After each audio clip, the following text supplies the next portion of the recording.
വെടിയണം തടയണം ലഹരിയെ തുരത്തണം പതഞ്ഞു പുകഞ്ഞു തീരും മക്കൾക്കെന്നും കാവലാകണം വെടിയണം തടയണം ലഹരിയെ തുരത്തണം പതഞ്ഞു പുകഞ്ഞു തീരും മക്കൾക്കെന്നും കാവലാകണം ക്യാമ്പസിൽ മയക്കുമരുന്നിന്റെ താണ്ഡവം ലക്കുകെട്ട് ബോധമറ്റി വീഴും ജീവിതം.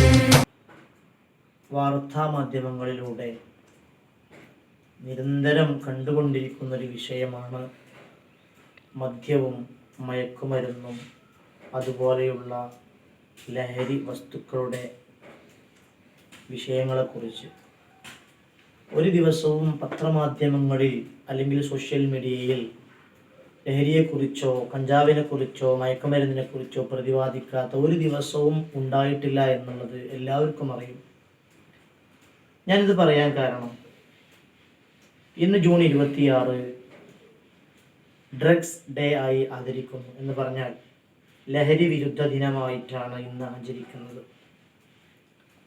എന്തുകൊണ്ട് ഇങ്ങനെ ഒരു ദിനം ആചരിക്കാൻ കാരണമായി എന്നുള്ളതിനെ കുറിച്ച് നമ്മൾ ആലോചിക്കുമ്പോൾ, അതിനെക്കുറിച്ച് പഠനം നടത്തുമ്പോൾ, മനുഷ്യൻ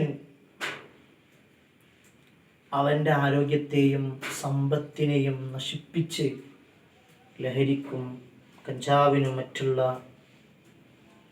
ഡ്രഗ്സിനും അടിമപ്പെട്ട് അഡിക്റ്റായി ജീവിതം നശിപ്പിച്ചു കൊണ്ടിരിക്കുകയാണ്. അത്തരമൊരു സാഹചര്യത്തിൽ അവരെ ഒന്ന് ബോധവാന്മാരാക്കുക എന്നുള്ളതിനെക്കുറിച്ച് ചെറിയ ഒരു വിവരണം കൊടുക്കാനാണ് ഈ ഒരു ദിവസം ഇങ്ങനത്തെ ഒരു ദിവസമായി നമ്മൾ ആചരിക്കുന്നത്.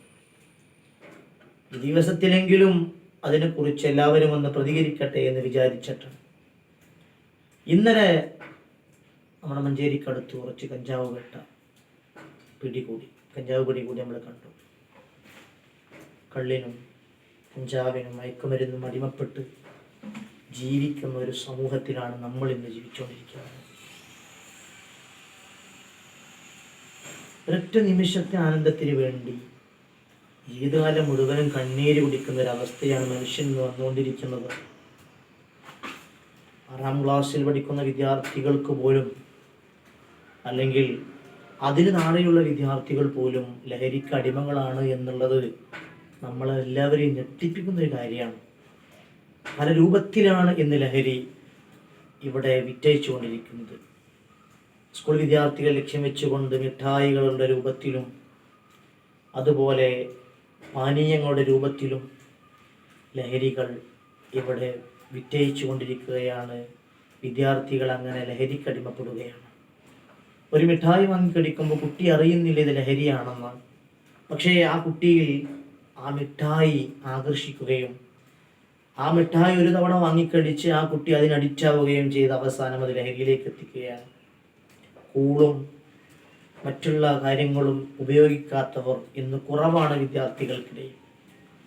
ഏതായിരുന്നാലും അങ്ങനെ ഒരു സാഹചര്യത്തിൽ ഇത്തരമൊരു ദിവസം ഇങ്ങനെ ആചരിക്കുന്ന വലിയ പ്രസക്തിയുണ്ട്. ഇതിനെക്കുറിച്ച് ഒരുപാട് ആളുകൾ പ്രസംഗിക്കുന്നുണ്ട്, ക്ലാസ് എടുക്കുന്നുണ്ട്, പല വീഡിയോസും നമ്മൾ കാണുന്നുണ്ട്. പക്ഷേ കുട്ടികളും മറ്റുള്ള യുവാക്കളും മുതിർന്നവരും ഇതിൽ നിന്ന് പൂർണ്ണമായി മുക്തി നേടിയിട്ടില്ല എന്നുള്ളത് യാഥാർത്ഥ്യമാണ്. ഒരുപാട് റീഹാബിലിറ്റേഷൻ സെൻ്ററിലും അതുപോലെ മറ്റുള്ള സ്ഥാപനങ്ങളിലൊക്കെ കൊണ്ടുപോയി ആക്കിയിട്ടും ഇതിനെ ഒന്ന് പരാജയപ്പെടുത്താൻ, ഇത് ജീവിതത്തിൽ നിന്ന് തുടച്ചു നീക്കാൻ മനുഷ്യന് സാധിക്കുന്നില്ല എന്നുള്ളത് ഒരു വലിയ സത്യമാണ്. കാരണം മദ്യമൊന്ന് നുണഞ്ഞു കഴിഞ്ഞാൽ, ലഹരി ഒന്ന് ആസ്വദിച്ചു കഴിഞ്ഞാൽ അവൻ പിന്നെ അതിൽ നിന്ന് പിന്മാറാൻ പ്രയാസമാണ്. അവന് ഏത് റീഹാബിലിറ്റേഷൻ സെൻ്ററിൽ കൊണ്ടുപോയിട്ടാലും അവൻ അതിൽ നിന്ന് മുക്തമാവാൻ വലിയ പാടാണ്.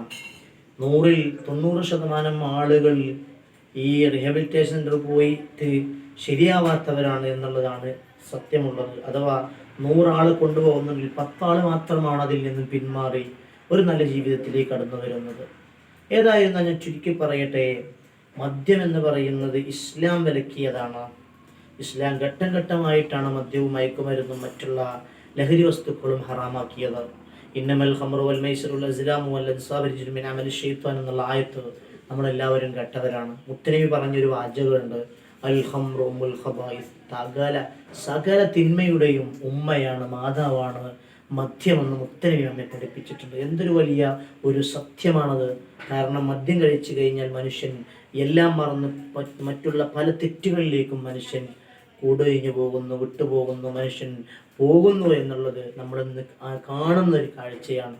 ഏതായിരുന്നാലും മദ്യത്തിനോടും മയക്കുമരുന്നിനോടും ലഹരി വസ്തുക്കളോടും എല്ലാത്തിനോടും നമുക്ക് വിട പറയണം. അങ്ങനെ അതെല്ലാം വർജിച്ച് നല്ല ഒരു സംശുദ്ധമായ ജീവിതം നമ്മൾ നയിക്കാൻ മുന്നോട്ട് വരണം. അതാണ് എനിക്ക് ഈ ദിവസത്തിൽ നിങ്ങളോട് പറയാനുള്ളത്. മദ്യം എന്ന് പറയുന്നത്, മയക്കുമരുന്ന് പറയുന്നത്, ലഹരി എന്ന് പറയുന്നത് ഒരു ദിവസത്തെ ആനന്ദമാണ്. അതൊരു ആയുസ്സിൻ്റെ കണ്ണുനീരാണ്. അത് നമ്മളാരും മറന്നു പോകാൻ പാടില്ല. ഈ ലഹരിയും മദ്യവും മയക്കുമരുന്നും ഒക്കെ ഉപയോഗിക്കുമ്പോൾ നമ്മൾ മാത്രമല്ല അവിടെ നശിച്ചു പോകുന്നത്, നമ്മുടെ സമ്പത്ത് മാത്രമല്ല നശിച്ചു പോകുന്നത്, നമ്മുടെ സമൂഹവും നമ്മുടെ കുടുംബവും നമ്മുടെ ഭാര്യയും നമ്മുടെ മക്കളും നമ്മുടെ മാതാപിതാക്കളും ഇങ്ങനെ നമ്മുടെ ഫാമിലി അടക്കം നശിച്ചു പോയിക്കൊണ്ടിരിക്കുകയാണ്. സമൂഹത്തിൽ നിന്നും അതുപോലെ ഫാമിലിയിൽ നിന്നും നമ്മൾ ഒറ്റപ്പെട്ടു പോവുകയാണ്. അവസാനം അത് ആത്മഹത്യയിലേക്കും മറ്റുള്ള വലിയ അസുഖങ്ങളിലേക്കും ക്യാൻസറിലേക്കും മാരക രോഗങ്ങളിലേക്കും അത് നമ്മെ നയിക്കുകയാണ്. ഒന്ന് ഓർക്കുക, ആ ഒരു നിമിഷത്തെ ആനന്ദത്തിന് വേണ്ടി നമ്മൾ നമ്മുടെ സമ്പത്തും നമ്മുടെ ആരോഗ്യവും നശിപ്പിക്കരുത്. ഇൻഷാ അല്ലാഹ് നല്ലൊരു നാളേക്കായി നമ്മൾ പ്രവർത്തിക്കുക. ലഹരിയോടും മദ്യത്തിനോടും വിട പറഞ്ഞ് സംശുദ്ധമായി ജീവിക്കുക. നാഥൻ തൗഫീഖ് നൽകട്ടെ. അസ്സലാമു അലൈക്കും.